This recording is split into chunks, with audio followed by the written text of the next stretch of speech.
আজকে good morning. অনেক দিন পরে আবার ব্লগটা স্টার্ট করলাম। আজকে তো ছেলে সকালবেলা বেরিয়ে গেছে, আমি সকালবেলাতে বেরিয়ে কলের মিস্ত্রির খোঁজ। আমার কলের কদিন আগে না জল পড়ছিল না কলে, সেই মিস্ত্রি খুঁজে তাকে করলাম। ছট পুজো গেল না, ঠিক ছট পুজোর দুদিন আগে রবিবারে তো করেছিলাম। তো করার পরেতে এইবারে তো এখন তো ঠান্ডা ঠান্ডা পড়ছে, এইবারে তো আমার তো গরম জলের দরকার হবে। গিজার চালিয়েছি, আমার জলই বেরোচ্ছে না। তো যখন মিস্ত্রি দিয়ে গেছে একটা কলের বেরোচ্ছে, একটা কলের তো বেরোচ্ছে না। তো আজকে আবার সেই মিস্ত্রিকে খোঁজ নিতে গেছি, ফোন করছে বেটা তুলছে না, নামটা আমার সেভ করা ভুল হয়েছে। তো ওই নামটা সেভ করা ভুলের জন্যই আমার ফোনটা ও ধরছিল না। তো আজকেই ও আমাদের ফ্ল্যাটেতেই ওপরেও কাজ করবে, নিচেও কাজ করবে। আমি বললাম আগে বাবা করে দিয়ে যাও, আমার গরম জল না হলে হয়। ছেলেটাকেও আজকে করে দিয়েছি গরম জল, চান করে গেছে ও, সকাল সকাল বেরিয়ে গেছে। আর সকালবেলায় বেরিয়েছি যখন একটুখানি গিয়ে মাংস কিনে নিয়ে এসেছি। তো বলো বন্ধুরা সব কেমন আছো? আশা করি তোমরা সবাই ভালো আছো, আমিও ভালো আছি।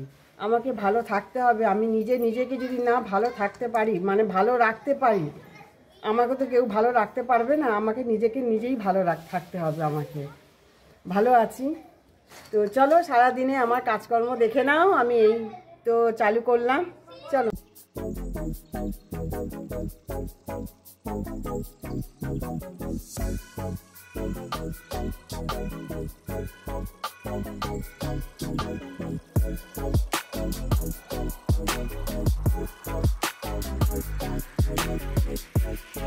মশারিটা কাঁচা হয়েছে, মশারিটা না কাটলে বড্ড কালো হয়েছিল। ব্যালকনিতে চাদর সব কাঁচা হয়েছে, এগুলো শুকিয়েও গেল, হাওয়া দিচ্ছে আজকে। এই তো শীতের এতে। ও মা, এটা ক্লিপ দিইনি, পরিনি, তাই এটা ক্লিপ দেওয়া আছে।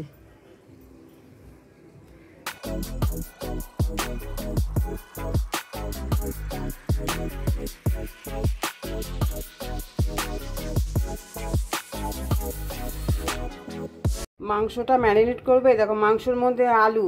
আজকে আমি রান্না করব একদম আমার মায়ের হাতের, যেরকম মাংস খেয়েছি সেই মায়ের হাতের রান্না, আমার মায়ের রান্না। আমার মা যেরকমভাবে করতেন মাংস, সেইটাই আমি আজকে করব। মাংস আলু সবই একসঙ্গে দেবো। এই যে পেঁয়াজ টমেটো কুচোনোটা দিয়ে দেবো, নুন দেবো, নুনটা পরিমাণ মতনই দেবো, লাগলে আবার দেবো। সর্ষের তেল দেবো, আর হলুদ গুঁড়ো 1 চামচের মতন, হলুদ গুঁড়ো, ধনে গুঁড়ো হাফ চামচ, জিরে গুঁড়ো, আদা রসুনের পেস্ট দেবো,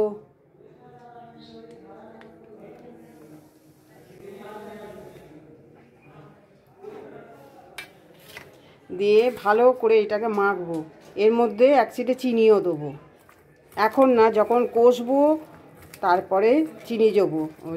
এটাকে ভালো করে ম্যারিনেট করে ঢাকা দিয়ে অন্তত আধ ঘন্টা তো রাখতেই হবে। গোটা জিরে তেজপাতাটা অর্ধেক করে নিয়েছি, কারণ নাড়তে সুবিধা হবে। শুকনো লঙ্কা 2টো নিয়েছি, মাঝখান থেকে ফাটিয়ে নিয়েছি, আর 3টে ছোটো এলাচ, ডালচিনি আর 3-4টে লবঙ্গ দিয়ে দিয়েছি ফোড়নে। এই যে ম্যারিনেট করা মাংসটা দিয়ে দেবো।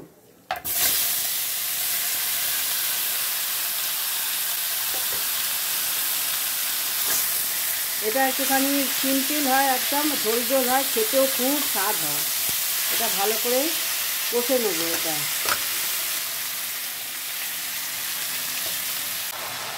এই যে তেল ছাড়ছে, এটা কাশ্মীরি লঙ্কা দিয়ে দিয়েছি, আর একটুখানি চিনি দেবো। ভালো করে কষিয়ে এটা নেড়ে জল দিয়ে দেবো।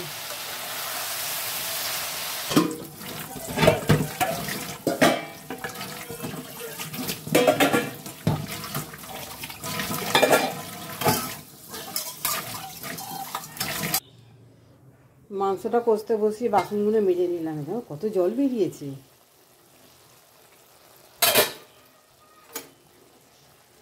ওদিকে বাসন মাজা হয়ে গেছে, ভাতও বসিয়ে দিয়েছি, ভাতও সিটি দিয়ে দিয়েছি, দুখানা সিটি দিয়ে নামিয়ে দিয়েছি। এটা কষে নিয়ে তারপরে এটা কষতে কষতে মাংসটা নরম হয়ে গেছে।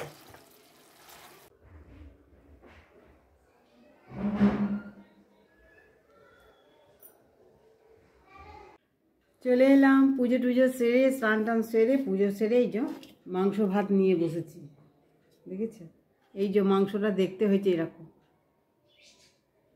কাশ্মীরি লঙ্কা দেওয়া হয় তো।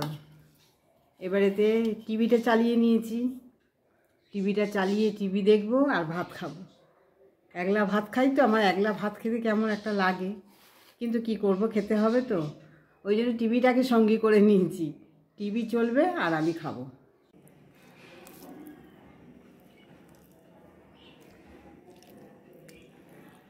ভাত খেতে খেতে একটা শেয়ার করা হয়নি। এই দেখো কদবেল, কালকে কদবেল কিনেছি, ওটা মেখে নিয়েছি। কাঁচা লঙ্কা, ধনে পাতা, বিট নুন, একটু চিনি, তেল দিয়ে ভালো করে মেখে নিয়েছি। ভাত খেয়ে অনেকক্ষণ একটু বসে টিভি দেখলাম। টিভি দেখার পরে এই যে পেয়ারা নিয়ে এসেছি, পেয়ারা, মাংস কিনতে গিয়ে পেয়ারা কদবেল কিনে নিয়েই চলে এসেছি, নিয়েই খাবো। আর এই সময় তো কদবেলটা বেশি ভালো লাগে খেতে। গুড ইভিনিং, সন্ধ্যেটা দিয়ে চলে এসেছি। আজকে দেখো এই যে জামা কাপড় সব গুছোতে হবে, যা ভাঁজ করতে হবে। কিছু জামা কাপড় না মানে আজ শুকনো মতন হয়েছে, সেগুলো দড়িতে দিয়ে দিয়েছি, আর এইগুলো সব ভাঁজ করবো। এখন চাটা নিয়ে বসেছি। চাটা না হলে তো হয় না, চা একটু খেতেই হবে সন্ধ্যেবেলা। চাটা খাই, খেয়ে আবার জামা কাপড় গুছিয়ে নিই।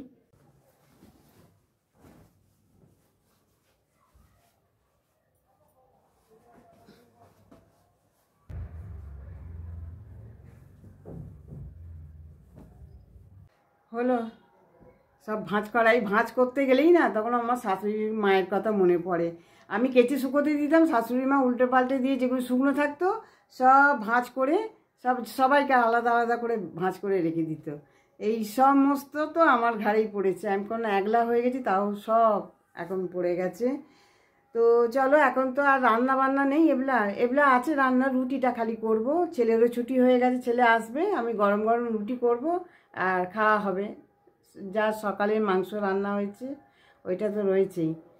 তো আর কি বলি, লাইক করবে, শেয়ার করবে, বন্ধু বান্ধব আত্মীয় স্বজনের সঙ্গে শেয়ার করবে, আর সাবস্ক্রাইব করবে। সাবস্ক্রাইব করলে আমার ভিডিও আপলোড করলে তোমাদের কাছে পৌঁছে যাবে। আর আমার একটু পাশে থেকো। আমার এই নিয়ে 4 বছর হয়ে গেল, 4 বছর হয়ে গেল আমি ব্লগ করছি।